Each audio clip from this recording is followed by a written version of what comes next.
The 2020 Democratic primary has made its way to Michigan as Joe Biden and Bernie Sanders go head-to-head in a race that could have a huge impact on who faces Donald Trump in November. Yeah, the polls close in 2.5 hours. And we will be here in your local election headquarters all night as the results come in. Let's get you live right now to the polls to hear from voters. And News 8's Jacqueline Francis is live on the southeast side of Grand Rapids. Jacqueline? We're here at Dickinson Elementary School, where 2 Grand Rapids precincts voters are coming out to vote here for, and obviously no major lines behind me, but election officials tell us that there's been a steady turnout throughout the day, and excitingly, there's been a lot of new first-time voters coming through to cast their ballot, some for former Vice President Joe Biden and others for Senator Bernie Sanders. I voted for Bernie Sanders. When did you make that decision to vote for him? Oh, a while back when I was hearing him. He was for Social Security, for helping the people of lower income, not raising taxes for us. You voted for Biden. Mm-hmm. And was that always your candidate throughout this race? Yes. And why so? Because he was vice president and we know that he did a lot of things to help the president, and I think he would make a good president himself. They're hoping to see one more wave of voters coming in with the after-work crowd before polls close. For now, reporting live in Grand Rapids, Jacqueline Francis, News 8. Jacqueline, thank you for the update. To the candidates now, Bernie Sanders spent his 5th straight day in Michigan. He met with voters headed to the polls today in Dearborn Heights. He told them he feels good about winning in Michigan today, despite lagging behind former Vice President Joe Biden in recent polls. News 8's Leon Hendricks is live at Sanders headquarters in Grand Rapids, where supporters hope that he can pull off the upset tonight. Brian, good evening to you. That's right. They are certainly hopeful. There's a lot of optimism here at the office. There's been a steady flow of people coming in and out, but right now inside the office, there's only a few people. That's because they are out on the ground, canvassing and hoping to push people to the polls even in these last few hours. Of course, these supporters are buoyed by the fact that they had their candidate here in Grand Rapids over the weekend. Thousands of people turned out. Some estimates indicated some 4,000 people were there to hear Senator Bernie Sanders address the crowd. He picked up the endorsement of Jesse Jackson Sr. as well, so that certainly helped stir the energy. But Sanders remains an underdog in Michigan. He is down in the polling by double digits, but longtime supporters know that feeling. In 2016, Sanders was down significantly in the polling numbers, but he managed to squeak out a win, albeit a small margin win of fewer than 20,000 votes. Plenty has changed since then. Sanders has been around longer, perhaps more known. The any reason absentee voting rules expected to draw in more ballots that way. And some would argue that Vice President Joe Biden isn't as polarizing as Hillary Clinton was in 2016. And of course, he's coming certainly on the upswing in terms of momentum in his campaign. All of these factors that could be game changers in how the votes come in tonight. But it could be a long night as those changes in the voting process are expected to extend how long it will be before we get the final counts. We'll, of course, watch them closely. And, of course, the folks here at Bernie Sanders' campaign office are hopefully and optimistically watching those numbers come in as well. Right now, we are live in Grand Rapids. Leon Hendricks, News 8.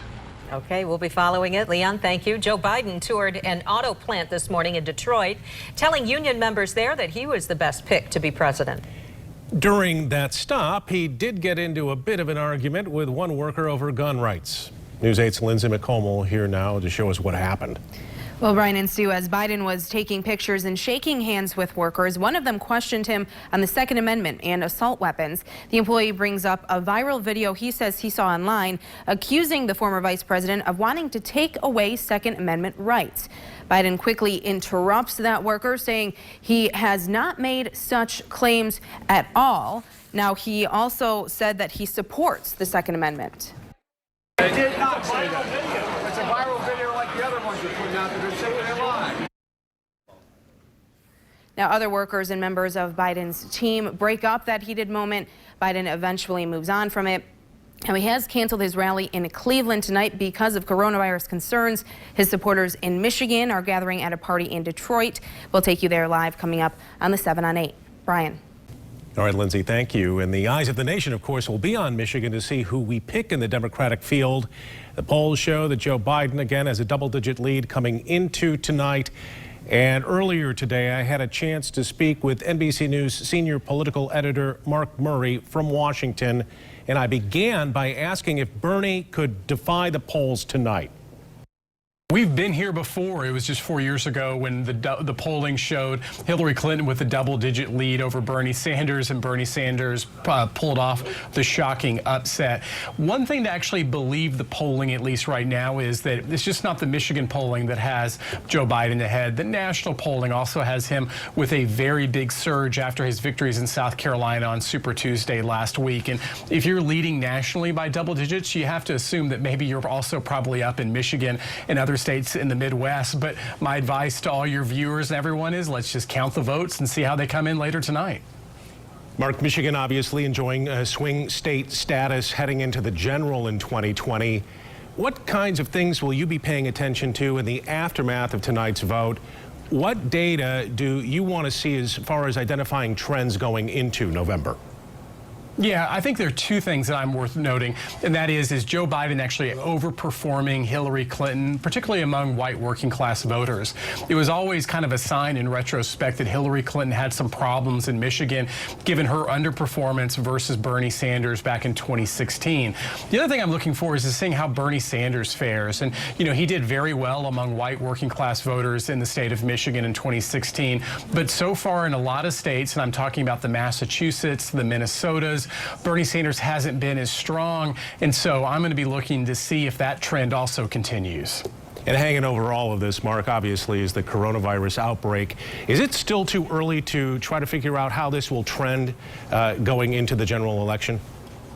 Yeah, absolutely. I do think it is certainly a big question mark, and the big question mark is this is a story that's playing out over just weeks or over months. But certainly it is a story that has really put the political news on the back burner, where most of the major stories have to deal with the coronavirus and then it's politics right after that.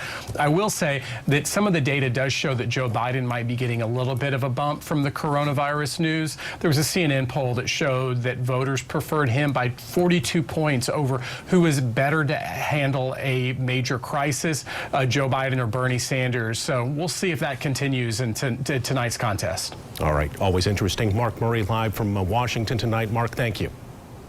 Thank you. Our coverage continues in a few minutes. Political reporter Rick Albin will join us to look at past Michigan primaries. He'll show us if winning the primary historically turns into success in the general election. And of course, we invite you to stay right here all night long. When polls close at 8 o'clock, our team will be live on woodtv.com and our Facebook page, and we'll have the results as they come in. Then join us for live team coverage tonight at 10 on WXSP and at 11 here on Wood TV 8.